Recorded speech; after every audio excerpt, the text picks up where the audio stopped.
112, 109. Pascal, the three, good! All-star. Swatted by Boucher. Chris soaring in, finger roll. Little French pastry right there. Gotta love it. Bonjour. Mikey.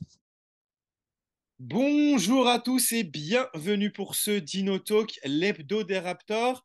Non, nous ne passons pas en bi-hebdomadaire. On a raté la semaine dernière pour tout vous dire parce qu'à la base, on avait prévu un petit bilan de quart de saison.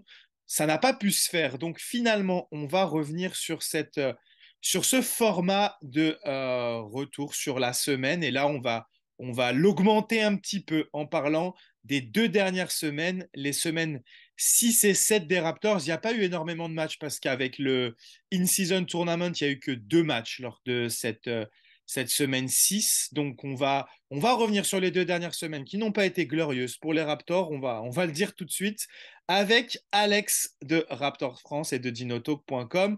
Salut Alex, comment ça va? Comment est le moral après bien des Raptors qui sont en 1-4 ou 1-5 même, 1-5 sur ces 2 dernières semaines? Oh bah, le moral il est bon, hein, on va pas se laisser abattre. De toute façon, eux non plus n'ont pas l'air spécialement abattus, donc ça n'a pas l'air très grave la situation, donc il faut la prendre avec légèreté, on va y revenir. Mais ouais, non, c'est vrai que si on était proche de l'équilibre jusque-là depuis le début de saison, là, les 15 derniers jours ont fait mal. Ben voilà, tu me fais une belle passe décisive pour introduire ces 2 semaines des Raptors. On s'était quitté sur un bilan de 8 victoires, 9 défaites. Un match encourageant, défaite à Cleveland, mais un match sérieux. Les Raptors ont été dedans, ils ont perdu à la fin, mais c'était pas honteux. Le niveau de jeu était intéressant. Derrière, les Raptors se sont déplacés à Brooklyn avec un match sans intensité, tout simplement. Un match qui était largement prenable, mais les Raptors n'ont pas mis les ingrédients pour le remporter, tout simplement. Derrière, un petit espoir avec la réception de l'équipe de Phoenix, un très très gros match défensif sur Devin Booker notamment, réduit à 12 points et une très très belle victoire. Malheureusement, ce sera la seule puisque derrière, les Raptors vont perdre contre New York, une défaite où là, ils commencent à prendre une habitude à mal démarrer les matchs. Pas d'adresse à 3 points aussi, 6 sur je ne sais plus combien. Ils en mettent que 6 contre New York, mais ça ne va pas être la seule fois, puisque ensuite, contre Miami, ils vont être à droit à 3 points, mais ils vont perdre avec un début de match complètement raté. Je crois qu'ils sont menés 22-6 ou un truc comme ça, mais ils vont bien se reprendre en étant devant à la mi-temps. Et puis derrière, superbe début de troisième quart-temps où ils n'inscrivent pas le moindre point pendant plus de 5 minutes, je crois, presque 6 minutes en tout cas. Pas de points inscrits sur la moitié du quart-temps. Miami qui passe à un 17-0, quelque chose comme ça. Mais malgré tout, les Raptors qui se remettent en route et qui sont quasiment dans le match jusqu'à la fin. Une nouvelle défaite très frustrante. Et la goutte d'eau pour moi qui fait déborder le vase, c'est ce dernier match contre Charlotte où les Raptors démarrent encore une fois le match sans intensité, sans rien du tout, qui mettent cette équipe de Charlotte en parfaite condition offensivement et qui vont encore perdre ce match en revenant à la fin et en shootant à 6 sur je ne sais pas combien encore, sachant que c'est seulement Scotty Barnes et Precious Achiuwa qui vont mettre des tirs à 3 points, le reste de l'équipe à 0 sur 22.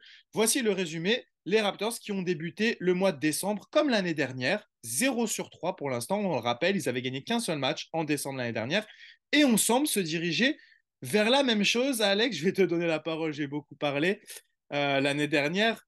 Non, là, on attendait, on se disait, les Raptors vont peut-être commencer une série. On parlait plutôt de série de victoires à la base, mais pour l'instant, c'est l'inverse qui est en train de se produire. C'est un peu alarmant. Quelle est un peu ton analyse de tout ça?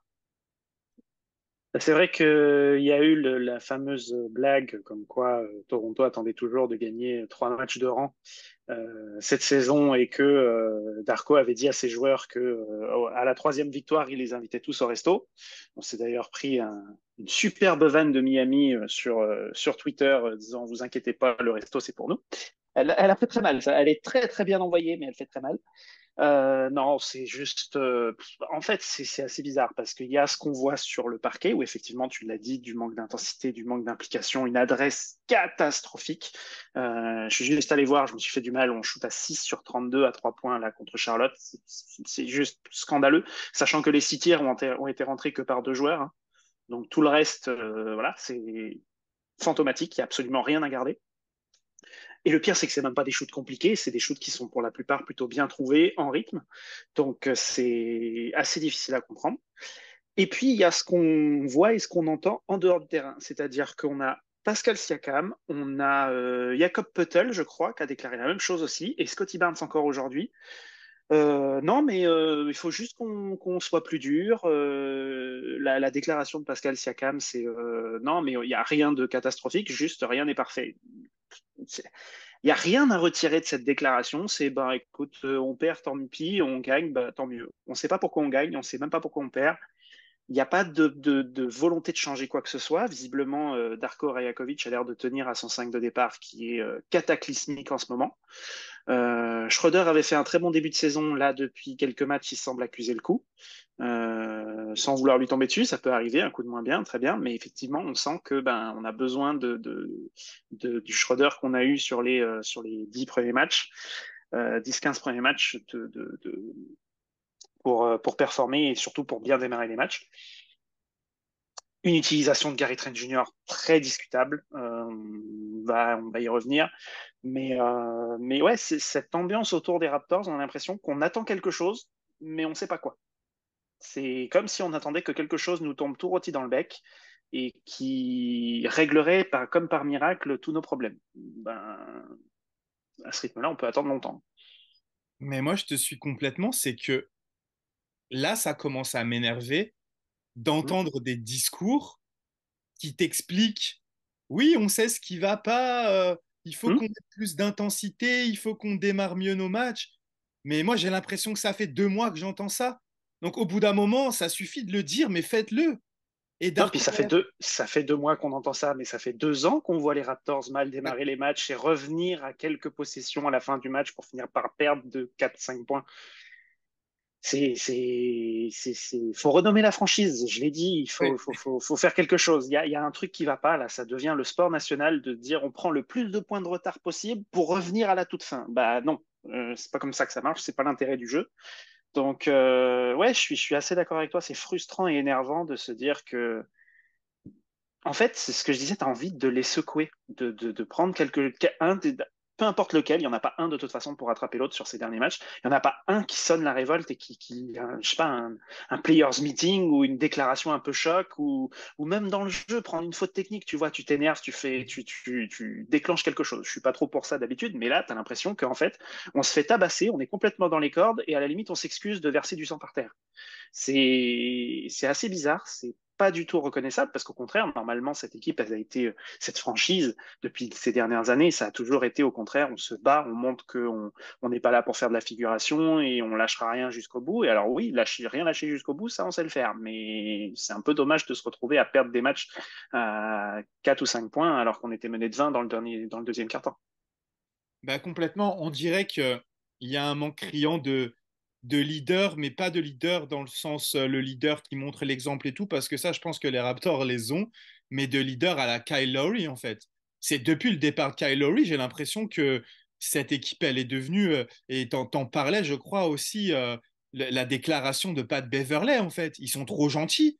Ils démarrent les matchs gentillets, tranquilles, on met l'adversaire en confiance. Et puis voilà, en fait, c'est tout. Typiquement, c'est le match contre Charlotte, en fait. Et ce qu'ils avaient réussi à faire contre Détroit, où il leur était rentré dedans d'entrée, et il n'y avait pas eu de match. Mais ce qu'ils n'ont pas été capables de faire, par exemple, contre Portland, et qui n'ont pas été capables de faire contre Brooklyn, et encore moins contre Charlotte, où ils mettent en confiance une équipe qui, je suis désolé, hein, c'est pas un manque de respect, mais Charlotte, cette année, c'est pas bon. Si tu leur, Non, puis c'est Charlotte sans la Melo Ball, c'est sans leur meilleur dans joueur. la mélopole en plus, bien Tu sûr. vois, il Et y a avec plein un de facteurs positifs. Miami, c'est pareil, il manquait Adebayo, il manquait du monde au hit Tyler contre Hero, nous. il Donc, manquait Tyler Hero. et à un moment donné, tu dois être. Ces équipes-là, En plus, Toronto, on le dit, on le répète, Toronto est une franchise qui n'a pas de marge. Toronto, à l'heure actuelle, a un roster qui fait que chaque joueur doit être prêt à 100% pour espérer gagner. Tu le sais, c'est admis, tout le monde l'a vu, tout le monde le sait depuis le début de la saison. Or, je ne vais pas reprocher à des joueurs de ne pas avoir un assez bon niveau de basket, ça, voilà, c'est leur chose, mais l'implication mentale et physique, elle doit être à 100%. Là, par contre, c'est inexcusable. Sauf peut-être sur un match pour un joueur, Oui, tu peux rater pas un match pour de toute temps en l'équipe temps. comme ça sur 15 jours. C'est pas possible. Exactement. Et là, j'en veux autant aux joueurs que j'en veux au staff. Rajakovic, il est gentil, il Oui. sourit en conférence de presse, très bien. Mais il y a un moment donné, alors, à un moment donné contre Charlotte, je l'ai senti un petit peu plus tendu, si tu veux. Au milieu du deuxième quart-temps, là, c'était cette période-là où Toronto n'avait plus marqué. Non, si, Toronto n'avait pas marqué depuis quasiment 7 minutes, je crois, dans le second quart-temps, là, quand l'écart s'est vraiment creusé face à Ouais, Charlotte. c'est monté à Il plus y a 20. eu il y a eu un temps mort, une réaction de Darko où il a agité les bras, il avait les sourcils froncés et tout. On a senti qu'il y avait un petit peu de tension et derrière, c'est allé mieux. Mais punaise, s'il faut 15 jours de match comme ça, coup-ci, coup-ça, pour qu'il y ait quelque chose qui bouge, les gars, on va pas aller loin, quoi. Non, mais surtout qu'il le dit hier en conférence de presse, je sais plus si c'est celle d'hier ou celle d'avant-hier, qu'il prend la responsabilité avec son staff, que les joueurs sont pas préparés pour bien démarrer. Mais ça, c'est lunaire aussi. C'est pas Oui, possible. c'est ça. C'est-à-dire qu'on sait qu'on n'est pas bon à ce niveau-là, mais on ne fait rien pour le régler. C'est quand même assez extraordinaire. Et en Pareil, plus, on lui a posé la question du 5 de départ. Il a dit oui, oui, on étudie les différentes possibilités, mais bon, ouais, y a pas de ça botte en changement. touche. Ça botte en touche. Et c'est symptomatique et ça me fait un peu penser à la situation autour de Coloco. On a aucune news, c'est quand même effrayant. Mhm. On a un joueur qui n'a pas joué depuis un an et demi. Et ok, problème respiratoire, d'accord. Est-ce qu'on peut en savoir plus? Est-ce qu'on peut mettre un nom sur ce qu'il a ou pas déjà? Parce que d'un point de vue sanitaire, déjà, c'est inquiétant.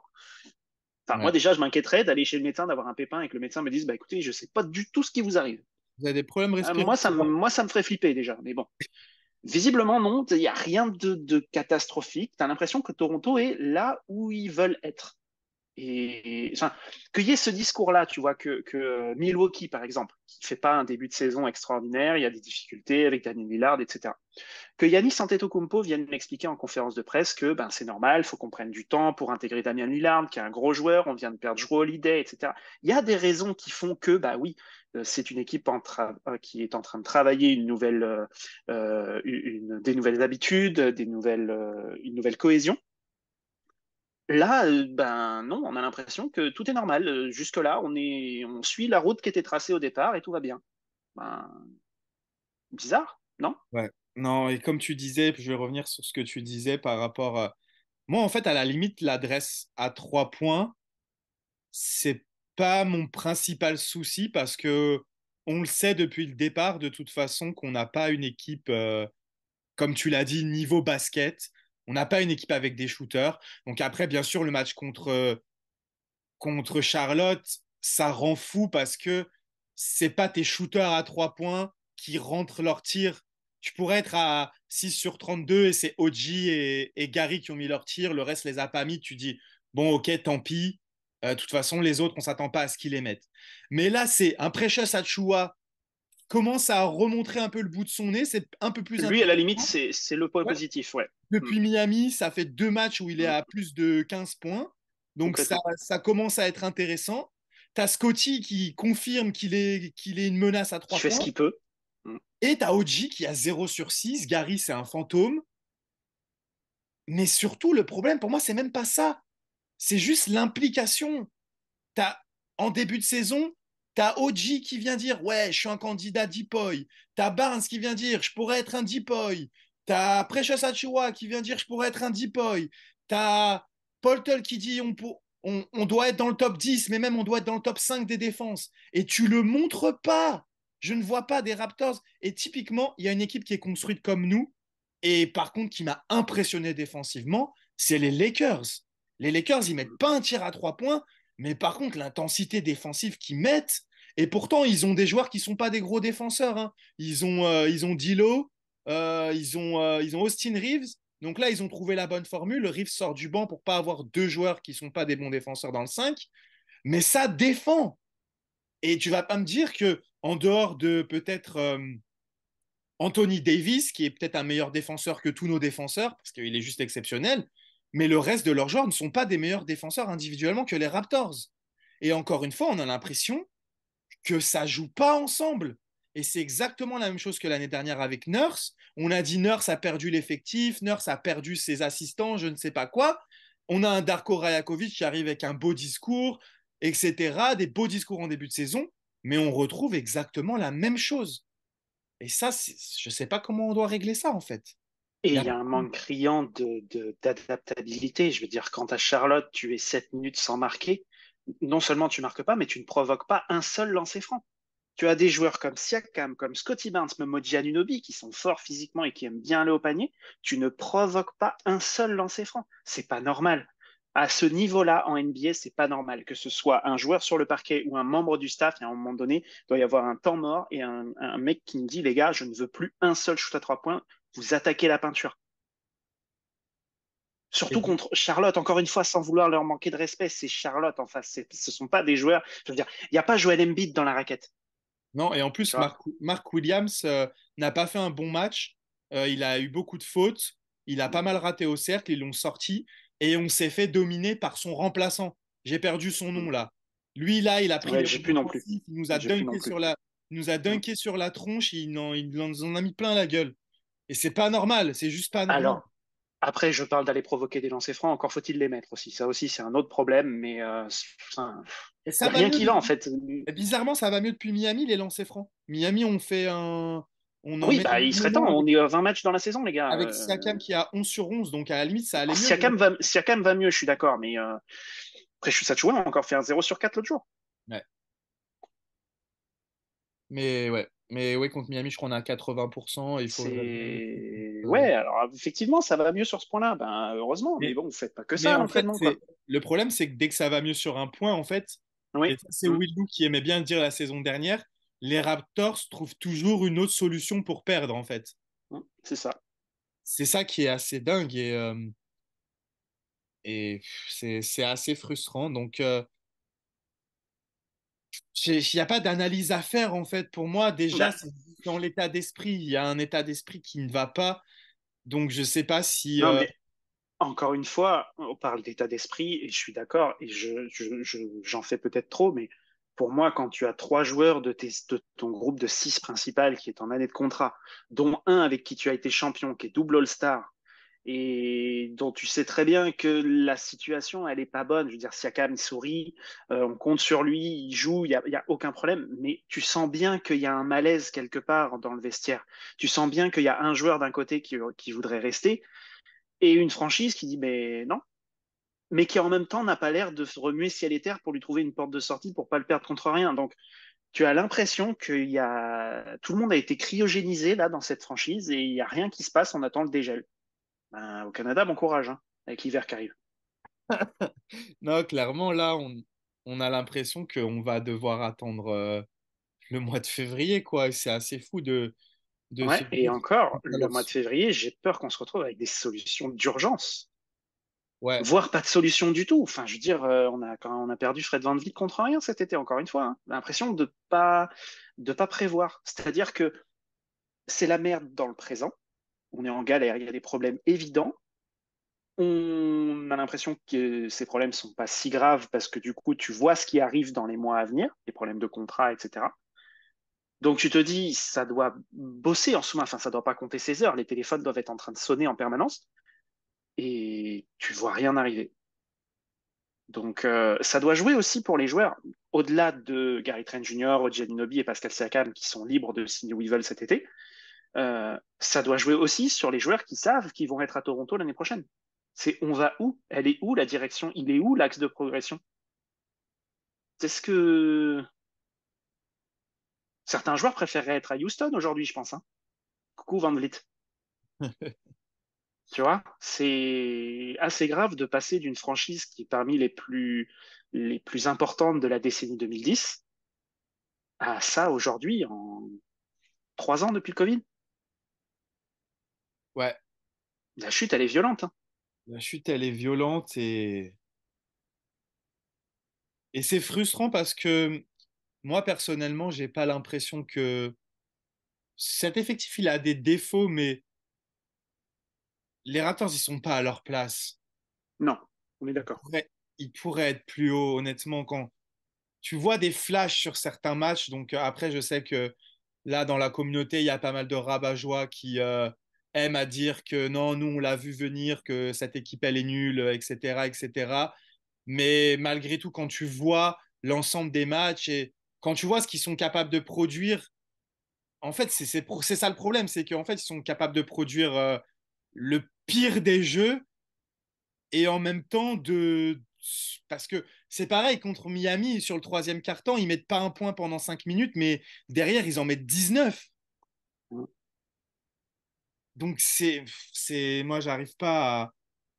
Là, j'ai quand même atteint, enfin, avec le match contre Charlotte, je m'attends plus à grand-chose maintenant parce que j'ai l'impression que, comme on vient de le dire là, que ça n'a pas envie de bouger en fait. Je sais pas, Darko Rajakovic, il a des beaux discours, mais tant que je vois pas du changement dans, je sais pas, soit dans la rotation ou tant que je vois pas de changement en fait, j'ai pas envie de me prendre la Mais tête à me dire ouais, cette équipe elle peut faire quelque chose.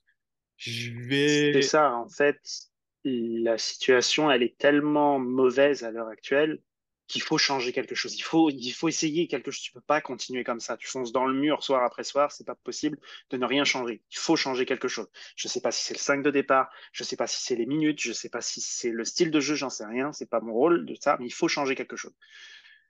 Il y a quelque chose aussi que j'aimerais souligner. Est-ce qu'on a vraiment mis Darko Rajakovic dans la meilleure situation possible? Je non, pas du m'explique. tout. On a pris un entraîneur qui est réputé pour former, qui est proche des jeunes joueurs. Il a été très bon dans le développement à Memphis. Il est réputé par tous les joueurs parmi lesquels il est passé. On a encore eu des compliments sur lui de Devin Booker, je crois, quand Ça. Phoenix est venu à Toronto. Donc là-dessus, on sait ce qu'on a avec Darko Rajakovic. On sait ce qu'il a fait par le passé. Sauf qu'aujourd'hui, tu lui mets dans les pattes un roster qui est composé d'un All-Star un peu entre deux eaux parce que déjà fin de contrat, parce que situation à Toronto un peu compliquée, on ne sait pas trop. Enfin, je veux dire, Pascal Siakam avait tout pour devenir l'idole de Toronto à la sortie de la saison 2019-2020. Post-titre et pré-bulle. Voilà, il venait d'être Most Improved Player, champion, enfin voilà, All-Star, il y avait tout lui souriait. Depuis ça, on a eu des embrouilles avec Nick Nurse, on a eu une saison tronquée par une blessure post Tampa, je crois, Ouais, t'en pas. où il a raté pas mal de matchs. Donc c'est compliqué. Et autour de lui, on a un effectif quand même relativement jeune, en tout cas pour les joueurs principaux. Je veux dire, à part Chris Boucher, je veux dire, c'est Scotty Barnes, c'est Gary Trent Jr., c'est Odi Anunoby, c'est Precious Achiuwa. Bon, c'est quand même des joueurs encore relativement jeunes, pré-prime. Enfin, ils n'ont pas 28 ans, tu vois.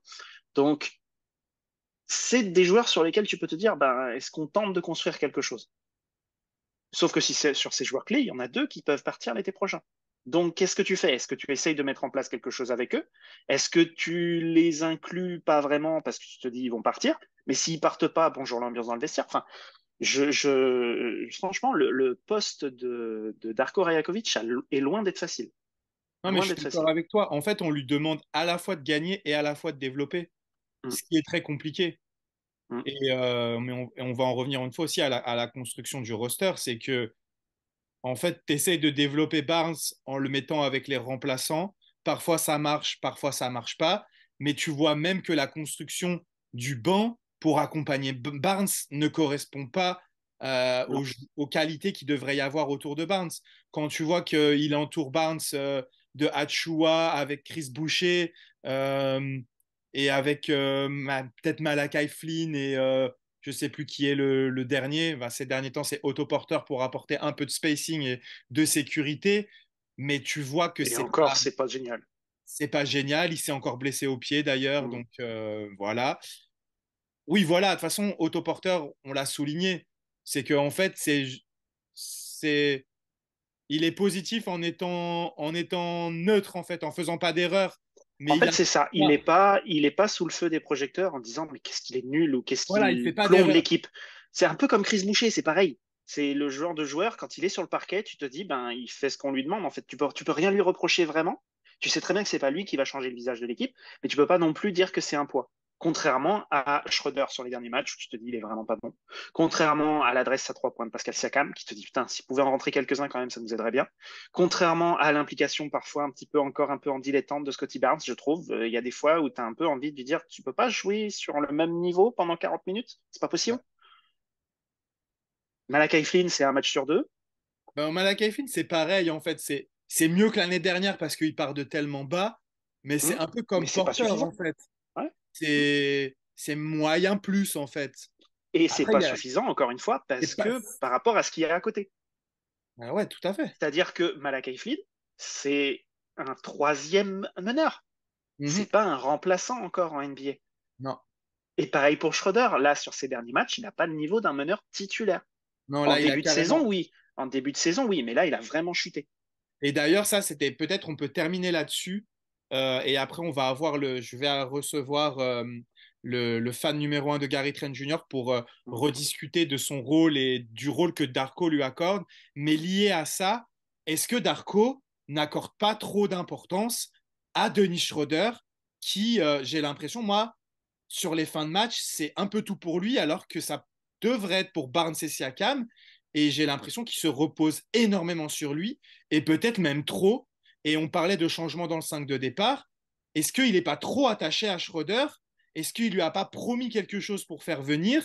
Et au final, est-ce qu'on ne paye pas ça, euh, cette amitié ou cette proximité entre Schroeder et Darko, qui fait que il est un peu réfractaire à changer les choses, et on va en parler après avec le fan de Gary Trent Jr., ce qui a fait complètement plonger Gary Trent.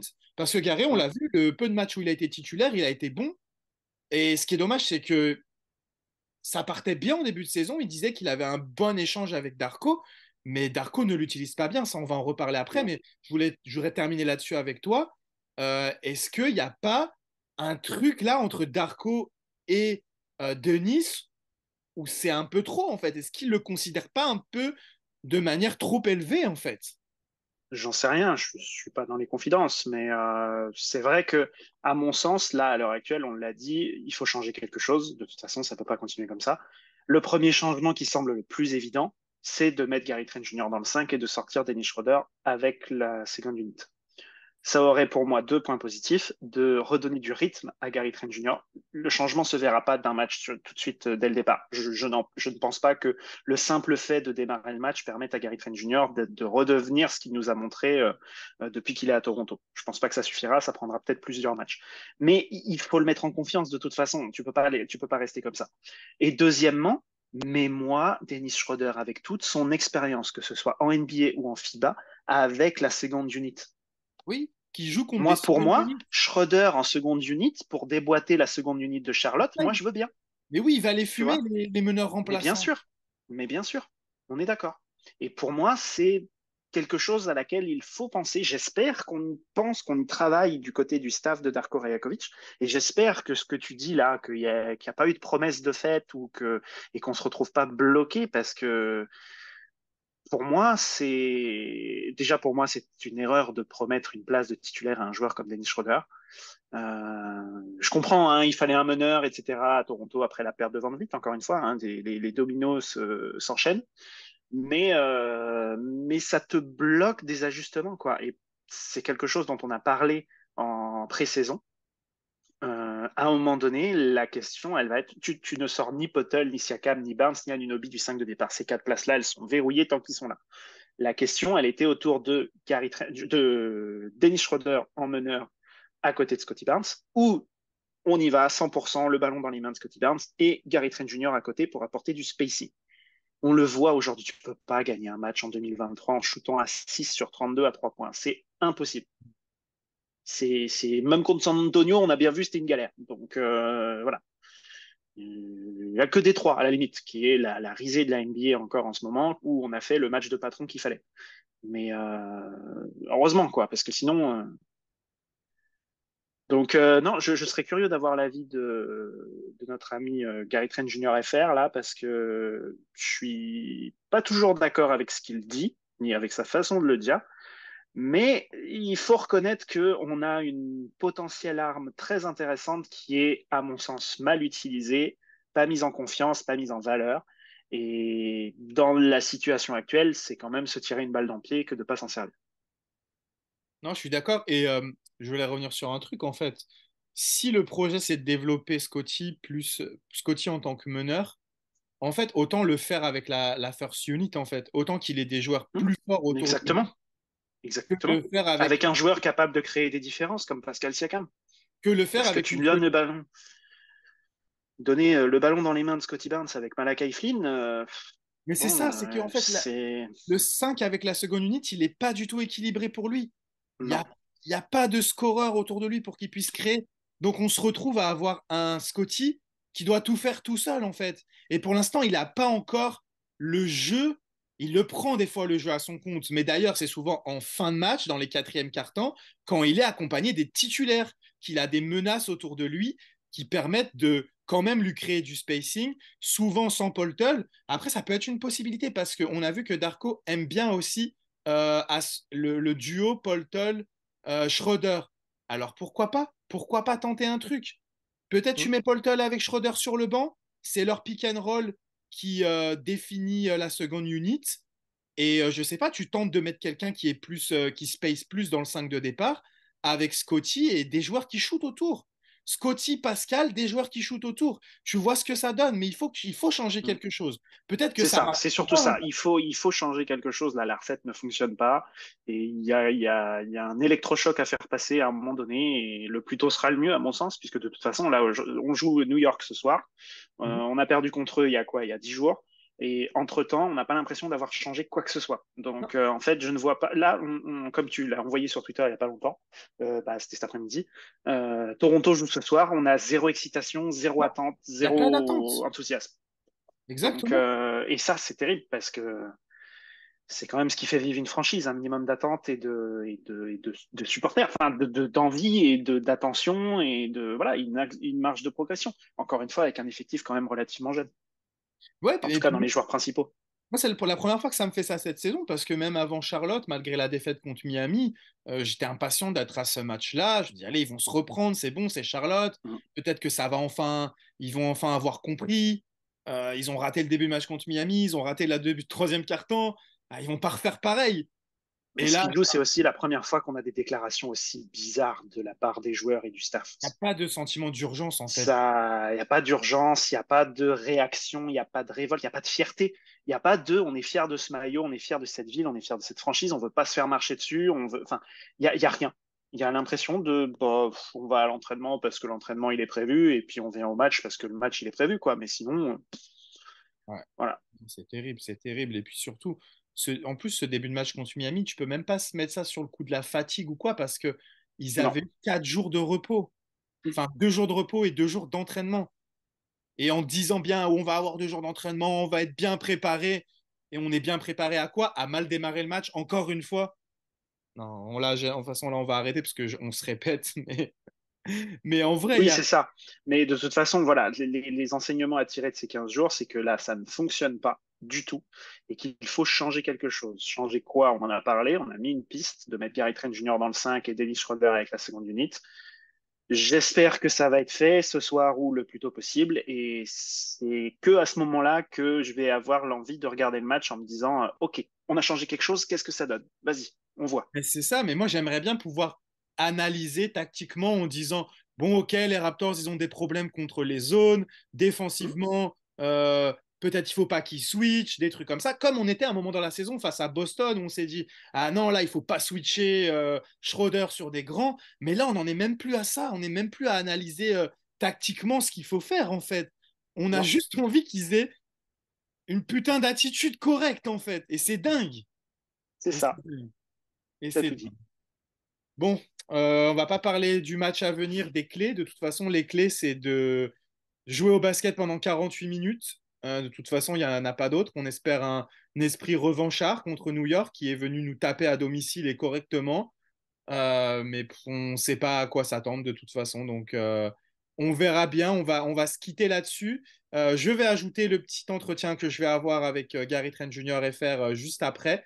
Je vais l'avoir un peu plus tard aujourd'hui. Donc, ça sera publié dans la soirée.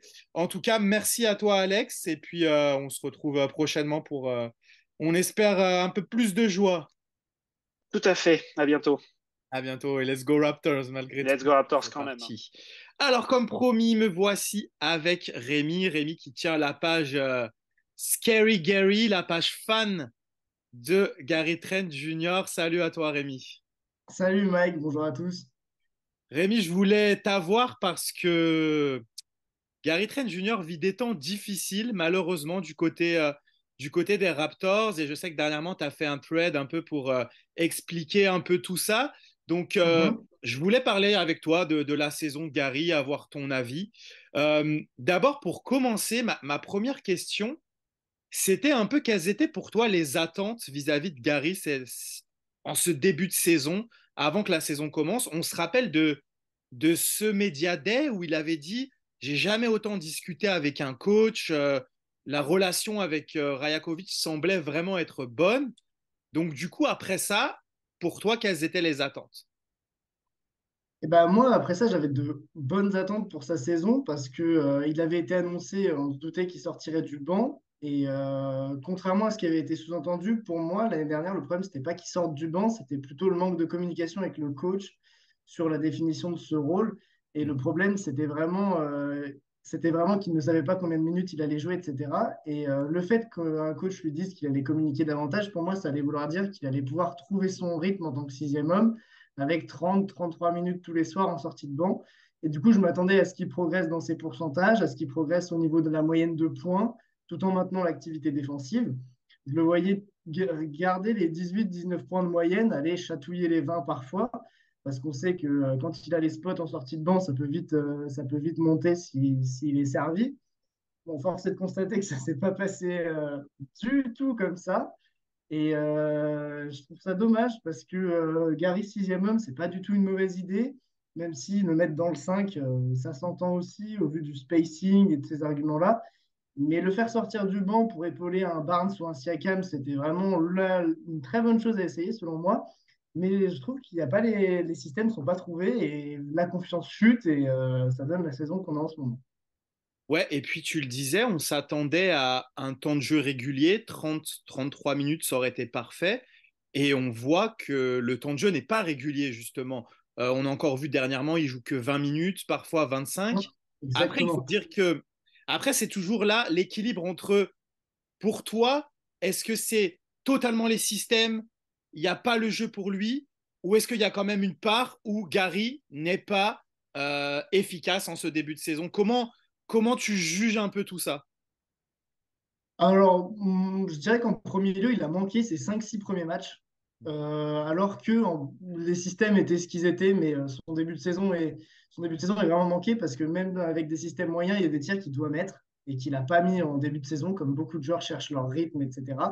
Mais après, ça a fait que s'empirer. Là, actuellement, cette saison, il joue en moyenne 25,5 minutes par match, ce qui est quand même très peu, parce que quand on sait qu'avec Nick Nurse aime beaucoup ses titulaires, certes, mais il joue quand même 35 minutes. Ça fait une différence de 10 minutes pour un joueur qui va fêter ses 25 ans au mois de janvier, donc il a encore largement les moyens de jouer 35 minutes par match. Et je pense que du coup, le fait d'avoir son rendement qui baisse, ça fait baisser son temps de jeu et on se retrouve dans une spirale très négative où il n'y a pas d'issue en fait pour en sortir. Soit il faut donner plus de système, plus de temps de jeu, quitte à prendre 1 à 2 semaines pour vraiment qu'il retrouve de la confiance et du rythme, ou alors il faut attendre la deadline et s'en séparer, ce qui serait dommage, j'estime, mais je vois pas vraiment d'autre issue parce que j'avais beaucoup d'espoir, notamment quand Grady Dick a été rétrogradé en G-League. Et Grady Dick, qui jouait 14 minutes de moyenne par match avec les Raptors, je me suis dit, il y a une partie de ces minutes qui vont être distribuées à Gary Trent Jr. Et s'il se stabilise aux 30 minutes par match avec des ballons que Dick n'a pas en tant que shooter, ça pourrait l'aider, ça pourrait le remettre à niveau. Mais c'est le contraire qui se passe. Il joue toujours moins et c'est plus Malachi Flynn qui bénéficie de ces minutes. Donc non, moi, ça me semble très compliqué de rehausser la barre maintenant. Et je pense qu'on est dans un cercle vicieux où il ne reprendra pas confiance et du coup, Darko n'aura pas envie de lui donner plus de responsabilités. Toi, tu as vraiment l'impression qu'il a perdu confiance et que c'est compliqué que ça revienne. Alors, le sujet qui a été beaucoup évoqué ces derniers temps, c'est la nécessité des Raptors de changer quelque chose. On ne sait pas si ça doit passer par le 5 de départ ou. Moi, je pense que ça doit passer par le 5 de départ parce qu'on en avait beaucoup parlé en début de saison. Et moi, j'étais méga confiant sur le fait qu'on allait vraiment donner les clés à Scottie Barnes meneur et Gary Ouais, Trent Jr. allait être l'arrière à ses côtés pour offrir du spacing. Si tu as quand même Gary Trent plus OG, ça apporte quand même des exactement. shooters à 3 points. On a vu que Schroeder avait plutôt bien commencé, mais là, Schroeder est dans une passe plutôt Il a compliquée retrouvé aussi. ses standards, ouais. Est-ce que tu as cette impression que Schroeder est vraiment, on en parlait tout à l'heure avec Alex, que Schroeder est vraiment, comment dire, on a l'impression que Darko Rajakovic lui a quand même promis ce poste de titulaire et que Mhm. il est vraiment privilégié par rapport Mhm. à d'autres joueurs. Est-ce que tu as cette impression-là aussi? Et je sais que tu as quand même été assez virulent vis-à-vis de Darko Rajakovic. Est-ce que tu lui en veux un Exactement. peu quand même de l'utilisation de Gary et de ce rôle minime par rapport à Schroeder, peu importe les performances de Schroeder aussi, alors qu'on a l'impression qu'avec Gary, il n'a pas vraiment le droit à l'erreur. Et en plus, on a beaucoup parlé de développement cette saison. On a l'impression que, par exemple, des Malakai Flynn, des Precious Achiuwa ont vraiment le droit de rater leur match, ils vont avoir leurs minutes. Tandis que c'est vrai que Gary, on a quand même l'impression qu'il y a un truc différent. Je ne sais pas si tu as ce sentiment-là aussi. Hum. Je vois ce que tu veux dire, mais pour moi, ça touche pas spécialement à Schroeder, parce que pour moi, c'est vraiment un bon meneur. Et pour moi, c'est pas lui le gars en trop. Là, tu parlais beaucoup de Scottie Barnes à la main. Scottie Barnes, c'est un excellent joueur que j'aime beaucoup, mais du coup, au niveau du lien avec Gary Trent Jr., c'est pas le coéquipier le plus complémentaire dans le sens où depuis 2 ans, c'est avec Pascal Siakam que la connexion se fait très bien, que Siakam le trouve dans les bons spots.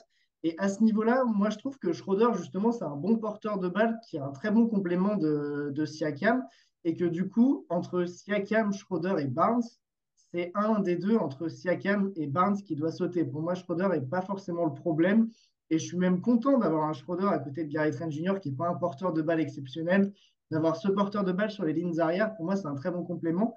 Et c'est vraiment entre Siakam et Barnes où, pour le coup, pour moi, ça pose problème.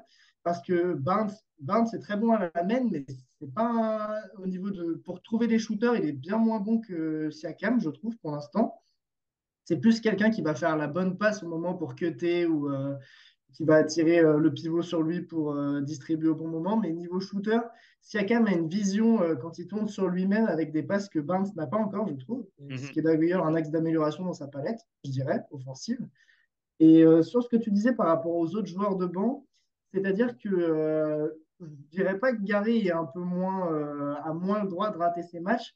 C'est juste que quand il rate ses matchs, je dirais que ça se voit plus parce que lui, pour le coup, on attend vraiment une ligne de stats.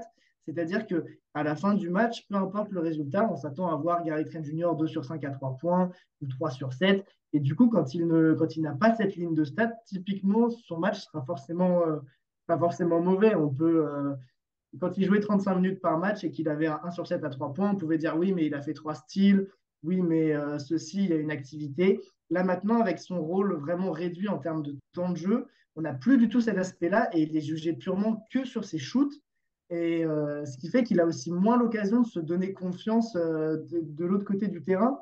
Parce que l'année dernière et même sa première année aux Raptors, je pense que tu te souviens, c'est un joueur qui, par sa grosse activité défensive, se donne aussi confiance en attaque. Et Mhm. ça marche, c'est un moteur qui tourne comme ça aussi. Et comme les systèmes défensifs sont aussi différents cette année, il a moins de repères. Et là où un Precious avec ses longs bras, il sera toujours utile, et un Malakai pour porter la balle, bah, Gary Trent Jr., il se retrouve un peu entre deux eaux. Et c'est compliqué pour lui de se donner confiance avec toutes ces choses qui ont changé. Donc, je trouve que d'un côté, c'est pas qu'il est moins bien jugé, c'est que cette équipe, cette façon de jouer est moins adaptée pour lui. Et je trouve que Darko aurait dû faire davantage parce que autant Gary, c'est un joueur confirmé. Donc, quand on regarde ses stats, bon, ça reste 36% à 3 points. Donc, ça reste dans l'effectif des Raptors assez viable. Mais je pense typiquement qu'un joueur comme Grady Dick pourrait déjà avoir fait une bien meilleure saison si tout ça était mieux dessiné pour les joueurs qui shootent. Ouais, on en revient à ce que tu disais par rapport à Barnes Siakam, c'est l'éternel l'éternel débat en fait de ce front de court des Raptors et j'inclus Paul Tull dedans parce qu'en fait on voit que en fait le vrai poste pour moi pour Scotty Barnes en fait c'est poste 5 dans un small ball parce qu'en Ouais. fait on voit que c'est là qu'il est le plus efficace, c'est là où Mm, tu peux mettre Siakam à côté de lui sans qu'il y ait un autre joueur qui, euh, mm. qui, qui, qui soit gênant pour le spacing en fait. Un Ouais. Siakam Barnes avec Schroeder, Gary Trent Jr. et OG, là tu as un Mm, spacing qui est optimal. Malheureusement, on a vu il y a 2 ans que ça a connu ses limites parce que quand tu joues des équipes avec des pivots très grands, tu peux pas faire défendre tes ailiers pendant 40 minutes sur un grand. Mais moi, dans mm. l'idée, j'aime bien en fait ce 5-là. Et le fait d'avoir Paul Tull, en fait, pourquoi pas en sortie de banc, on en parlait avec Alex, puisque Darko a envie absolument d'avoir Schroeder et Poltol ensemble, bah, pourquoi pas tous les deux les faire sortir du banc, ça serait une idée aussi pour optimiser également le spacing autour de Barnes, parce qu'on se rend compte que de toute façon, en fait, tout est mal construit au final, et là c'est sûr que je suis totalement de l'avis de ceux qui critiquent le front office par rapport à la construction de l'effectif, c'est qu'en fait, Mm. on parle de développement de Barnes en tant que meneur, mais du coup, Barnes, on le met avec la second unit, et tu vois une second unit autour de lui qui n'est pas du tout construite pour son jeu, Mm. en fait. Exactement. C'est qu'il joue avec des bouchers, avec des precious qui ne sont pas des joueurs qui space, et au final, on demande à Gary d'être le seul à faire ça, et comme tu dis, en plus, c'est vrai qu'il n'y a pas cette connexion Barnes, il n'y a pas cette connexion Barnes-Gary Trent encore. On Mm. la, En on la défense, mais pas en attaque.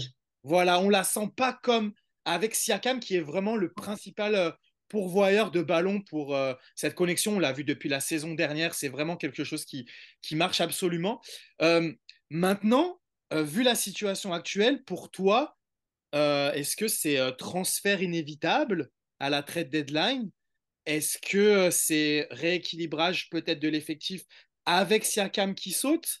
Mais dans ces cas-là, là, c'est clair que de toute façon, on va partir sur un espèce de mini rebuild parce que bon, après, de toute façon, c'est compliqué. C'est ce qu'on dit. On en parlait avec Alex tout à l'heure. Qu'est-ce qu'on peut attendre de cette équipe? Il y a un potentiel, mais au final, on est déçu à chaque fois. Donc, ça paraît vraiment compliqué. Toi, comment tu vois les choses à l'avenir? Est-ce que tu penses que Darko peut se remettre en cause? Darko, c'est beaucoup de blabla pour l'instant. C'est un peu ce qu'on remarque. C'est que oui, je Mm. vais faire ci, oui, je vais faire ça, mais pour l'instant, il n'y a pas beaucoup de changements. Il n'y a pas beaucoup de. Oui, on doit redémarrer les matchs plus forts. Dans le Patati jeu plus patata, dur. Ouais. mais au Mm. final, on retrouve les mêmes erreurs, les mêmes choses tout le temps. C'est ce qui crée une vraie frustration. Donc, comment tu vois un peu, toi, la suite? Bah déjà, pour moi, le premier gros perdant dans tout ça, c'est Masai, que je désignais un peu comme responsable. J'avais fait un article sur le roster avant la saison où je donnais 4 victimes de l'intersaison ratée des Raptors, et c'est à peu près tout ce qui se passe. Le premier, c'est Darko, parce que même pour moi, s'il montre ses limites, on lui a quand même donné un effectif qui n'était pas fonctionnel, et on l'a vu tout au long de la saison dernière, qu'en attaque, ça se marchait dessus, que c'était compliqué, que c'est en partie à cause de ça que Scotty Barnes a fait une saison dans la continuité de sa saison rookie sans beaucoup progresser. Donc Scotty Barnes et Darko, pour moi, c'était les deux premières victimes. Après, en OG Anunoby, qui même s'il fait une très bonne saison défensivement, je pense vraiment qu'avec un coach comme Darko, si ça avait été mieux équilibré, on aurait vraiment pu lui voir faire passer un petit step en attaque. Et je regrette un peu que ce ne soit pas le cas. Et la dernière victime, Gary Trent Jr., parce que comme tu le disais, lui, du coup, il est en perte complète de vitesse. Et il y avait une prolongation qui était dans les tuyaux en début de saison quand il a pris sa player option. Au final, une prolongation qui ne verra pas le jour parce que c'est impensable de lui donner un tarot avec la saison qu'il fait. Mais c'est à double tranchant parce que les Raptors, quand ils vont devoir le trader à la trade deadline, et ben, ce qu'ils vont avoir en retour, là, maintenant, c'est plus qu'un joueur qui tourne à 11 points de moyenne La avec valeur des a chuté. pourcentages très limités. La valeur a chuté instantanément. Et pareil pour Siakam, ça va être un joueur qui reste 3 ans de contrat. Et si tu le trades à la deadline, tu pourras en 3 mois, pardon, oui, Ouais. tu pourras en avoir, tu vas en avoir des contreparties moindres. Donc, ce que j'imagine pour la suite à Toronto, c'est déjà qu'il faut faire ce choix Mm. entre Siakam et Barnes. Pour moi, c'est le premier des choix à faire. Et maintenant, prolonger Siakam, pour moi, ça ne me semble pas possible. faire un choix autour de Siakam, pour moi, ça aurait été possible cet été. Je suis un des rares à penser ça. Mais si Scottie Barnes avait été mis dans la balance pour obtenir Damian Lillard, par exemple, eh ben, j'aurais totalement compris qu'on se dise Siakam est déjà All NBA, on lui donne un Mhm. joueur complémentaire et on peut jouer le titre, quitte à mettre Scottie Barnes dans la balance, un peu à l'image de ce que les Kings ont fait avec Ali Burton et Sabonis. Il y avait un vrai talent, mais avoir un All-Star complémentaire, ça te fait viser des choses tout de suite. Mais maintenant, tout ça, c'est plus possible. Donc, pour moi, Pascal Siakam doit être tradé en février. Il n'y a pas d'autre possibilité. Après, on verra ce qu'il en ressortira, mais ça fera déjà énormément de place à Scottie Barnes dans l'effectif. Et ça fait une prolongation en moins à signer. OG doit être prolongé. Sinon, ils vont vraiment s'en mordre les doigts. Et Gary Trent Jr., pour moi, même si Siakam s'en va, ça me semble compliqué de lui redonner sa chance parce que la contrepartie que les Raptors vont vouloir pour Siakam, ça va être de jeunes guards, parce que c'est sur la ligne arrière qui sont vraiment démunis. Du coup, comment tu développes les quelques guards que tu vas récupérer contre Siakam avec Gary Trent Jr. qui va te gêner au milieu, parce que soit tu vas lui donner un gros contrat, s'il n'est pas à la hauteur, il va bloquer tes jeunes, il faudra le retrader. Donc pour moi, la deadline, ça doit être impérativement Gary Trent Jr. et Siakam qui s'en vont avec une prolongation d'OG Anunoby. Ça me fait un peu mal au cœur parce que Gary Trent Jr., quand il prend sa player option au lieu d'aller sonder Mhm. le marché, c'est vraiment parce qu'il avait l'intention de s'installer dans le long terme à Toronto. Mais au vu de la saison et de ce qui se passe, ça me semble pas possible sans que ce soit de la faute de 100% de son coach ni de lui. Et c'est ça qui est un peu triste dans l'histoire et c'est là où Masai a un peu manqué son intersaison. C'est qu'on va le ressentir maintenant. Mais moi, je te suis complètement. Il paye le choix de ne pas faire de choix, en fait. C'est, euh, Exactement. et moi, je suis, en fait, bah, tu dis que tu es l'un des seuls, mais moi aussi, j'étais pour jouer le win now, quitte à sacrifier Barnes. T'aurais eu un 5 avec Lillard, Gary Trent, OG, ou même pas Siakam, Potter. Siakam et Paul Tull. Et là, tu avais une équipe qui peut aller avec en plus Schroeder en sixième homme qui devrait être Ouais. sur le rôle. Donc là, tu avais vraiment une équipe qui pouvait. C'est vrai, ils ont décidé de pas. Et maintenant, en fait, du coup, tu vas te retrouver à devoir trader deux joueurs qui ont envie d'être là, qui aiment Toronto. Mm, Et ça a été le mm, problème pendant des années de ne pas pouvoir mm, garder les joueurs parce qu'ils partaient, parce que le Canada, ça ne les intéressait pas. On a encore eu mm. le dernier exemple avec Kawhi, hein, mais il y en a eu plein. Et c'est vrai que ça fait mal au cœur au final parce qu'on va se retrouver à perdre deux joueurs qui auraient pu devenir, enfin, un qui était déjà un joueur majeur et un autre qui avait un potentiel. On a toujours vu que Gary pouvait être cette troisième option qui a 20 points par match et c'est déjà énorme. Mm. Donc, Exactement. Et en après, je plus, pense que les, les- il paye aussi le départ de Nick Nurse en défense. Mm, Parce mm. que les rotations de Nick Nurse le mettaient vachement en valeur au Ouais, niveau défensif, notamment sur les interceptions. Bon, après, c'est quelque chose d'assez général, mais il y a Van Vliet et OG aussi, et Gary Trent Jr. Les trois ont divisé leur nombre d'interceptions par deux cette saison parce qu'ils sont plus coachés par Nick Nurse. Et c'était quelque chose qui était aussi primordial dans la valeur de Gary. C'était que ça jouait beaucoup sur couper les lignes de passe en défense, là où il excellait. Là où maintenant, il est vraiment réduit à défendre sur l'homme, ce qui n'a jamais été son mm, point fort en défense, où il est mid au mieux en tant que défenseur de 1 contre 1. Et du coup, on lui a vraiment retiré ses principales qualités et ses principaux atouts cette saison, le tout dans l'année où il doit jouer son contrat. Donc ça fait vraiment beaucoup de paramètres qui ont rendu son début de saison très compliqué. Et on le voit sur le terrain, ça fait mal au cœur, mais en plus, même lui, dans son attitude, on comprend que c'est compliqué. Au début, jusqu'à fin novembre, je trouvais que ça allait. ouais. Et les matchs de décembre, on sent vraiment qu'il traîne un peu des pieds et c'est plus compliqué de rentrer sur le terrain. Là, il sort d'un match contre les Hornets à 0 sur 7 au tir. Les Hornets, c'est pas la défense des Pistons 2004, quoi. Mhm, Donc, totalement. ça fait mal au cœur de voir ça. Et puis, c'est encore un match où il joue que 20 minutes. Et à partir du moment où tu fais ce genre de match contre une des pires équipes de la ligue, qu'est-ce que tu envoies comme message aussi aux franchises qui veulent te recruter? Et ça Ouais. va poser pas mal de problèmes aussi à Toronto, parce que ça ne m'étonnerait pas que les gens ne se bousculent pas sur lui non plus, même les contenders. C'est bien d'ajouter un Gary Trent Jr. à son banc, mais faudra voir qui en veut aussi. Et si Toronto, là encore, à la deadline, il le voit partir libre, ce sera encore pire, mais c'est un scénario à imaginer aussi. C'est un scénario imaginé. Et pourtant, tu dis mauvais match contre les Hornets, mais le match d'avant, il s'était plutôt bien repris contre contre Oui, le Heat. Il avait mis 15 points, 3 sur 5 ou 3 sur 7 à 3 points. Mais ouais, en 25 minutes, ouais.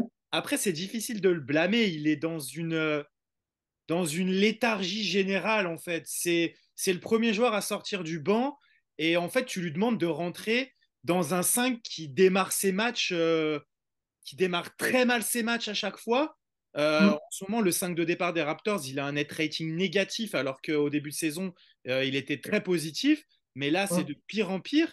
Et en fait, tu lui demandes de rentrer et en fait, il rentre pas dans une bonne dynamique. C'est toujours ça le problème aussi, c'est que tu demandes à des remplaçants de rattraper des mauvais débuts de match d'un 5 de départ. Ça devrait pas être le cas en fait. Normalement, le rôle des remplaçants, c'est de conserver une dynamique créée par le 5 de départ. Et là, ça, c'est problématique aussi.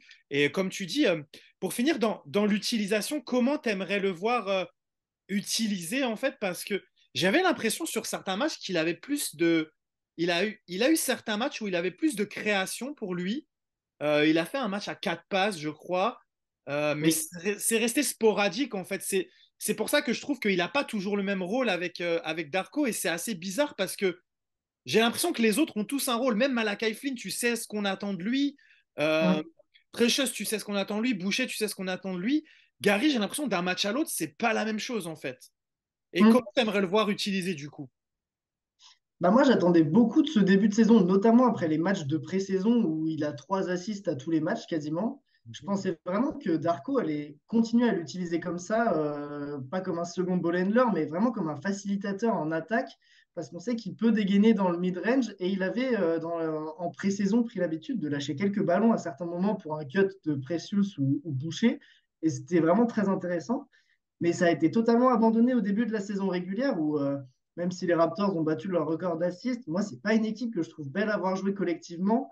Et je considère que, il y a 3 systèmes. C'est Schroeder qui drive et qui décale ou qui va au panier. C'est Siakam qui fait un truc ou Barnes qui fait un truc, mais niveau jeu collectif, je trouve ça quand même très limité. Et du coup, si les Raptors avaient vraiment développé un jeu collectif, j'aurais aimé le voir plus balle en main et éventuellement essayer de créer quelque chose. Mais là, vu les systèmes qu'on voit depuis le début de saison, son rôle, ça doit vraiment être de shooter, comme on le voit. Et à partir de là, faut lui trouver les tirs ouverts. Surtout que sur les tirs ouverts, c'est vraiment le plus efficace des Raptors. J'avais mis dans mon trade, il rentre 47,7% de ses 3 points qui sont ouverts. Et il en a moins par match qu'un Pascal Siakam ou Dennis Schroeder qui en rentre 2 fois moins. Siakam, cette saison à 3 points, vit une saison très compliquée. Et c'est pas normal de lui trouver autant de tirs ouverts à 3 points que Gary Trent Jr. Certes, Siakam est volontairement laissé ouvert par les défenses comme il est dans une saison compliquée, donc d'un côté, c'est un peu le serpent qui se mord la queue, mais il y a les moyens de trouver Gary Trent Jr., que ce soit sur les drives de Schroeder, que ce soit avec Scotty Barnes, mais c'est là où on voit que la connexion est un peu plus limitée qu'avec Siakam, justement. Et je trouve ça vraiment dommage parce qu'il a montré des capacités à slalomer entre les écrans en défense et en attaque pour se démarquer et avoir les bons spots. Et surtout, cette année, il rentre ses tirs dans le corner, ce qui n'était pas le cas déjà la saison dernière, où pour le coup, il a fini sa saison à 36,9% à 3 points, je crois. Mais dans les corners, c'était catastrophique, il était à 30%. Là, cette saison, il est vraiment à 60% dans les corners. Donc, c'est vraiment une zone où il rentre les tirs, mais c'est ailleurs qu'on ne le trouve pas. Mhm. Et ça fait que du coup, un match sur deux, il passe du 3 sur 5 au 1 sur 6. Et c'est dommage. Et c'est dommage qu'ils ne prennent que 5 tirs par match. Ça se voit dans la moyenne. Sous Mhm. Nick Nurse, sa première saison à Toronto, c'est 38% à 3 points sur 75 matchs et c'est en moyenne 3 sur 7,8 tentatives. Donc c'est vraiment des pourcentages dont Toronto a besoin à l'époque où avec Van Vliet, c'était les deux seuls à pouvoir mettre 3 tirs à 3 points par match. Et c'est ce qui doit être recherché. Il doit mettre ces 3 tirs à 3 points par match. Et avec 5 tentatives, là, c'est vraiment impossible. Et avec en plus les tentatives que c'est, où je trouve il hérite quand même assez souvent de balles en fin de possession, quand la possession n'a pas marché, et ben on la donne à Gary et s'il la met à C'est 3 beau points, pas. c'est bon. Mais sur un Gary Trent Jr. pas en confiance, et ben ça lui donne que des mauvais tirs. Ses pourcentages sont chute libre et surtout, c'est pas le genre de tir où on se met en confiance. C'est dans les systèmes et éventuellement, quand tu as la main chaude, bah, il reste 3 secondes sur l'horloge, vas-y, fais-nous quelque chose. Mais c'est vraiment pas l'esprit à Toronto. Donc j'aimerais vraiment simplement qu'on lui trouve plus de spots et qu'on lui fasse plus confiance à 3 points, de dire bah là, c'est le début du deuxième quart-temps. Gary Trent Jr. est rentré.